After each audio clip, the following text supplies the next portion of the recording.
Di masa akhir jenjang sekolah, banyak siswa yang mempersiapkan diri untuk ke perguruan tinggi.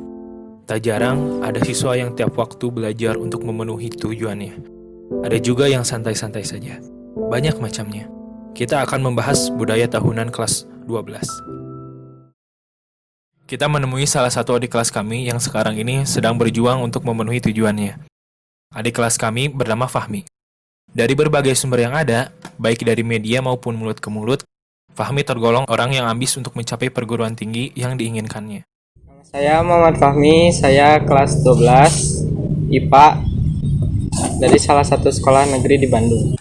Habis itu ya ambisius, kamu punya tujuan, kamu punya impian yang ingin kamu raih dan kamu ambisius gitu, pengen ngeraih impian itu.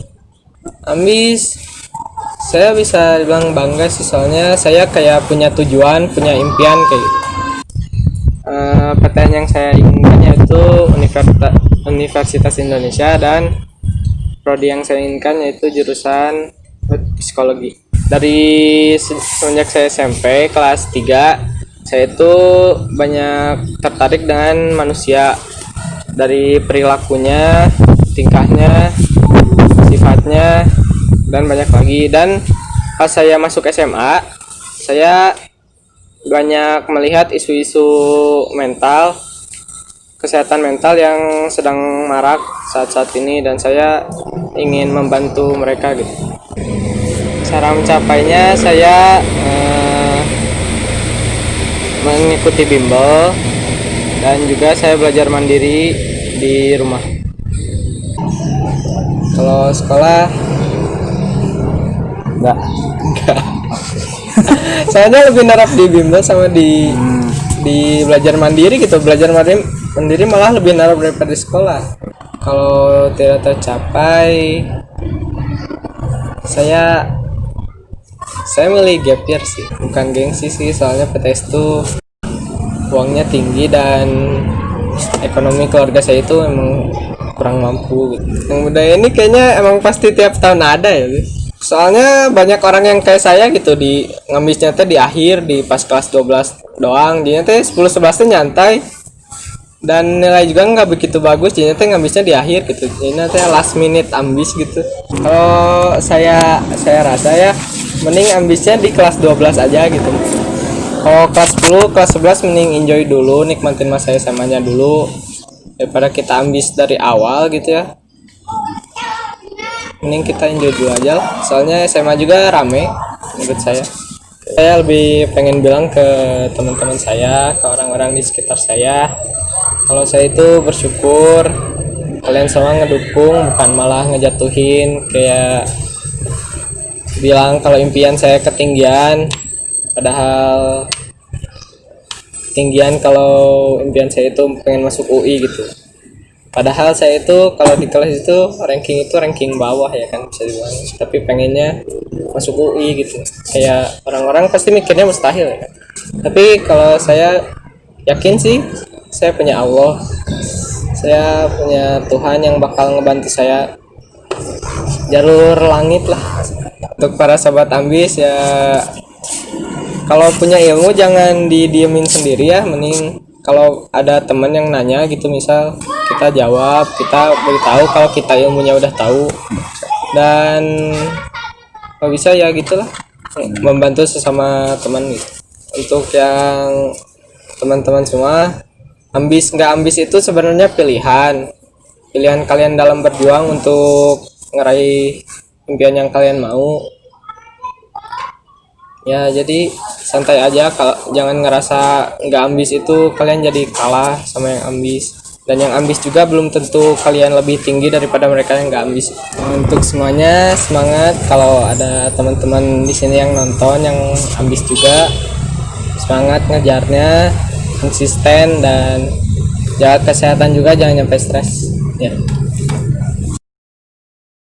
Setelah kita tahu cerita Fahmi, kita jadi penasaran untuk menelusuri orang yang ambis saat duduk di kelas 12. Untuk itu, kita menghubungi teman kita, yaitu Nisrina. Dia cukup ambis saat di kelas dulu. Dia juga hampir menghabiskan weekdays-nya untuk belajar dan mengerjakan soal. Nama saya Nisrina Firial Fadila, bisa dipanggil Nisrina atau Ninis. Sekolah di SMA Negeri 10 Bandung. Ambis. Ambis. Sebenarnya kalau ambis tuh usaha kita buat mencapai tujuan kita gitu. Kita punya tujuan, terus kita ambis gitu. Enggak, aku nggak ngambis. Kalau kuliah, sebenarnya maunya ITB sih. Tapi ya sekarang udah di tempat yang terbaik lagi, Unpad. Aku nggak ambis lah. Iya sepertinya. Kalau jam kos sih, kalau istirahat enggak dong. Alasannya karena kalau kita ada waktu, ngapain kita buang-buang waktu untuk hal-hal yang nggak penting gitu loh. Kayak apa ya? Ya itu. Jadi Anda ambis? Nggak tahu lah. Biasanya aku tuh setiap hari punya target. Soalnya sehari ini harus kerjain segini. Kalau misalnya itu selesai, besoknya boleh nonton series Netflix atau boleh main kayak gitu. Ya baik dong. Maksudnya itu jadi, wah, Nisrina ambis gitu. Iya sih, mendukung. Soalnya mereka bilang Nisrina ambis gitu. Padahal mah biasa aja. Tapi ya karena mereka mikirnya gitu, oh ya udah deh gitu. Ada sih mungkin satu dua orang yang bilangnya nggak enak tuh. Risih sih. Kalau buat tahun 2020 menurut aku cukup beda ya. Ambis ini gimana ya?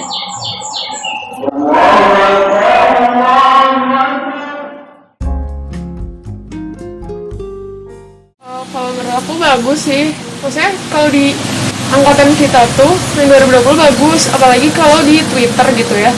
Banyak banget anak-anak ambis yang nge-share cara belajarnya, terus soal-soal apalagi ya. Anak-anak ambisnya tuh nggak yang mikirin diri sendiri gitu. Banyak yang nge-share ilmunya gitu.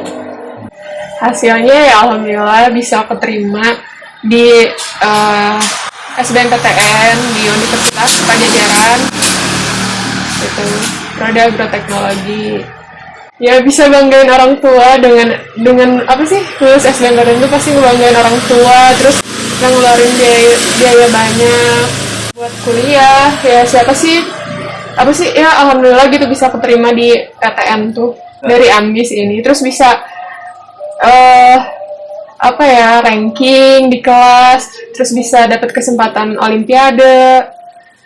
Itu sih yang pasti ya, apa dong, semangat lah, kejar terus, ambis terus ya. Nanti juga kerasa ya, mungkin gak semua anak ambis dapat hasilnya, tapi apa salahnya berjuang gitu.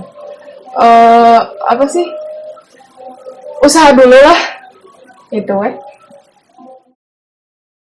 Setelah mendengarkan cerita Nisrina tadi, kita juga penasaran dengan yang saat duduk di bangku SMA-nya cukup ambis untuk mengejar tujuannya. Mari kita dengar cerita dari seorang yang memilih untuk gap year. Kita sambut Abok! Ya, nama saya Altof Satria Muharam, tapi lebih suka dipanggil Abok. Lahir di Bandung. Saya gap year tahun ini. Begini ya, menurut saya gap year itu ada dua. Yang pertama, gap year karena keadaan, dan gap year karena tujuan gitu ya. Saya ini gap year karena keadaan, karena gak diterima di mana-mana gitu. Jadi gap year. Kalau gap year karena tujuan, biasanya orang yang memang udah ada tujuan gitu, dan mereka sengaja aja buat gap year gitu untuk meraih tujuan mereka gitu. Dulu saya belajar hingga mati-matian ya. Saya belajar sampai, pokoknya saya nggak pernah belajar sekeras saya belajar UTBK. Itu saya rela nggak makan, nggak minum, rela nggak tidur. Teman-teman ya nggak ada yang bertanggapan sih kayaknya. Soalnya saya mah diem aja, saya nggak ngomong, saya lagi ambis. Saya cuman kelihatannya mengeluh aja gitu. Jadi nggak ada yang tahu saya ambis. Waktu TBK mulai dekat, semua terasa serba salah ya. Antara diri ini yang tidak siap atau memang keadaan yang tidak memungkinkan begitu. Jadi waktu deket UTBK dulu, ya saya belajar gitu. Walaupun kata orang lain kalau udah dekat UTBK mending istirahat aja. Tapi saya malah memutuskan untuk memaksakan diri belajar dan berdoa juga. Ya udah gitu. Saya itu TBK sesi pertama, hari pertama juga. Kenapa saya memilih sesi UTBK hari pertama, jam pertama, maksudnya hari pertama juga sesi pertama? Karena ada yang bilang kalau pada awal-awal tuh bobotnya masih tinggi gitu. Jadi saya pede aja walaupun saya belum siap, ngambilnya hari pertama jam pertama gitu. Terus kan ya udah berangkat UTBK gitu. Nyampe sana, kerjain soal, ada yang bisa dan banyak yang nggak bisa. Karena saya belajar dari soal-soal yang tahun lalu kan, tahun sebelumnya, dan ternyata tahun ini soalnya beda, ya beda. beda dari kisi-kisi dan beda dari latihan soal gitu. Jadi saya ya udah ngeblank gitu. Saya cuma bisa sholawat 1000 kali setiap ngelihat soal matematika. Kuantitatif saya ngasal semua. Jadi waktu tanggal 14 Agustus saya bangun terus teringat bahwa hari ini adalah hari pengumuman gitu. Pengumuman teh jam 3 ya John, jam 3.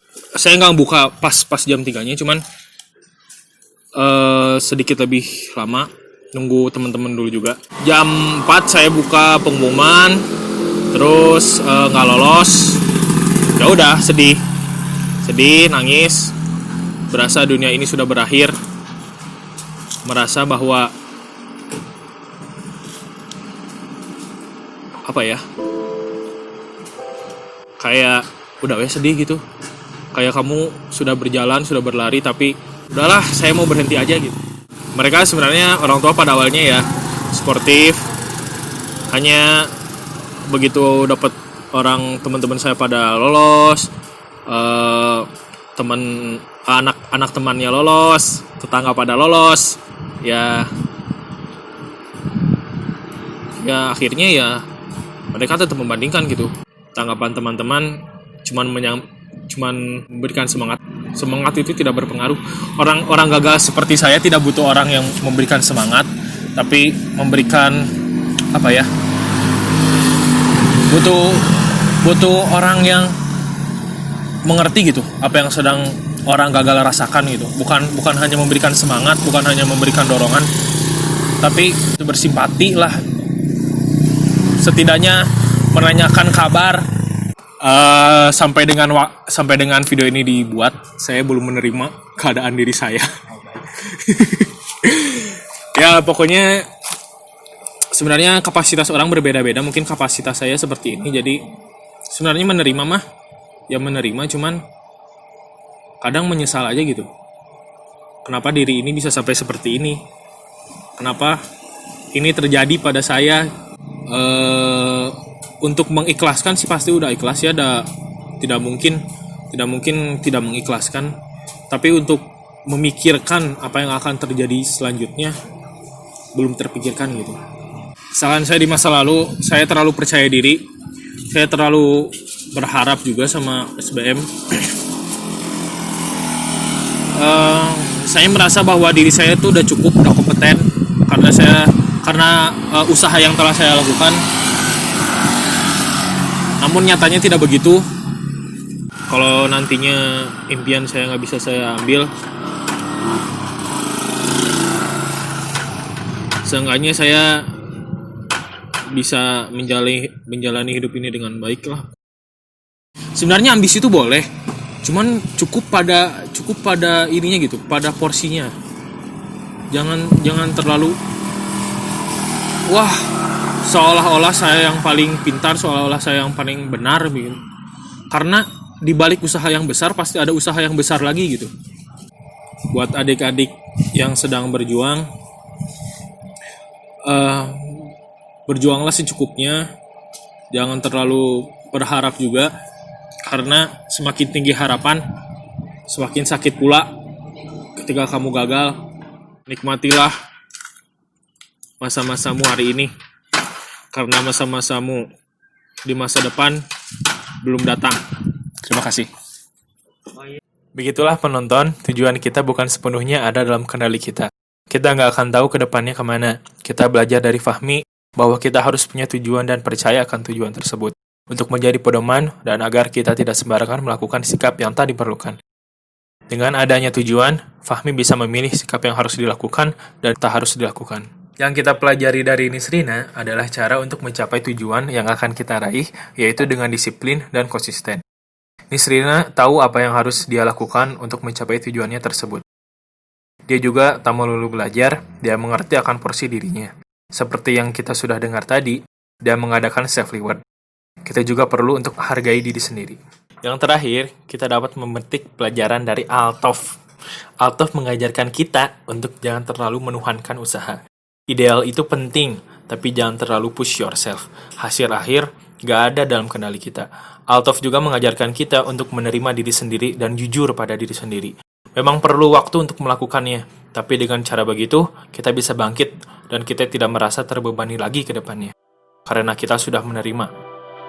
Tiap orang punya motifnya masing-masing. Kita nggak bisa menyamaratakan semuanya. Begitupun keadaan yang ada.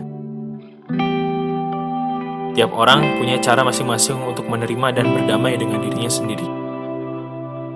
Manusia sebagai individu punya jalannya masing-masing.